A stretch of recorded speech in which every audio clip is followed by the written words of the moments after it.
Theory of relativity. এটি শুধু একটি বৈজ্ঞানিক তত্ত্ব নয়, এটি সময়, স্থান এবং বাস্তবতা সম্পর্কে আমাদের ধারণাকেই পাল্টে দিয়েছে। এই গল্পের নায়ক এক বিস্ময়কর প্রতিভা, আলবার্ট আইনস্টাইন, যিনি বিজ্ঞানের ইতিহাসে অমর হয়ে রয়েছেন।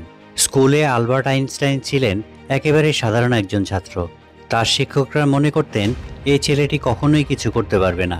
তবে এই ছেলেটি আবিষ্কার করেন এমনই এক তত্ত্ব যা বিজ্ঞানী থেকে শুরু করে সাধারণ মানুষের চিন্তা ভাবনাকেও বদলে দিয়েছে চিরতরে। 19 শতকের শেষ দিকে বিজ্ঞান ছিল এক কঠিন প্রশ্নের সামনে।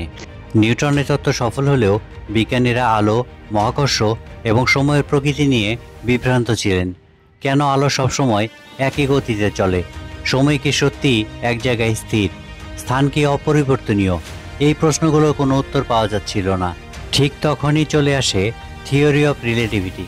আইনস্টাইন দেখালেন সময় এবং স্থান আসলে আপেক্ষিক, অর্থাৎ এগুলো পর্যবেক্ষকের গতির উপর নির্ভর করে পরিবর্তিত হয়। তার তত্ত্বটি দুটি প্রধান ভাগে বিভক্ত। বিশেষ আপেক্ষিকতা, যেখানে তিনি বলেন আলো সবসময় একই গতিতে চলে এবং সময় ধীরে বা দ্রুত চলতে পারে, নির্ভর করে আপনার গতি কী। সাধারণ আপেক্ষিকতা, এখানে তিনি মহাকর্ষকে ব্যাখ্যা করেন স্থানকালের বক্রতার মাধ্যমে। তবে সবচেয়ে চমকপ্রদ তত্ত্বটি হলো টাইম ডিলেশন। ধরুন আপনি কোনো মহাকাশযানে ভ্রমণ করছেন, তাহলে আপনার জন্য সময় চলবে খুবই ধীর গতিতে। এই তত্ত্বের মাধ্যমেই ব্ল্যাক হোল এবং গ্র্যাভিটেশনাল ওয়েভের মতো বৈজ্ঞানিক আবিষ্কার সম্ভব হয়েছে। 1905 সালে আইনস্টাইন প্রকাশ করেন তার বিখ্যাত সমীকরণ E=mc²। এটি বোঝায় যে ভর এবং শক্তি একে অপরের সমান। মাত্র ছোট্ট একটি সমীকরণের মাধ্যমে তিনি সম্পূর্ণ পদার্থবিদ্যাকে নতুনভাবে সাজিয়ে দেন।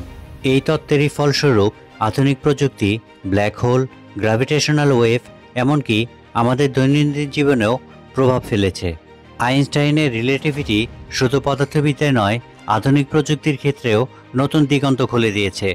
তার তত্ত্বই আজও আমাদের মহাবিশ্বের অজানা সম্পর্কে জানতে সাহায্য করছে।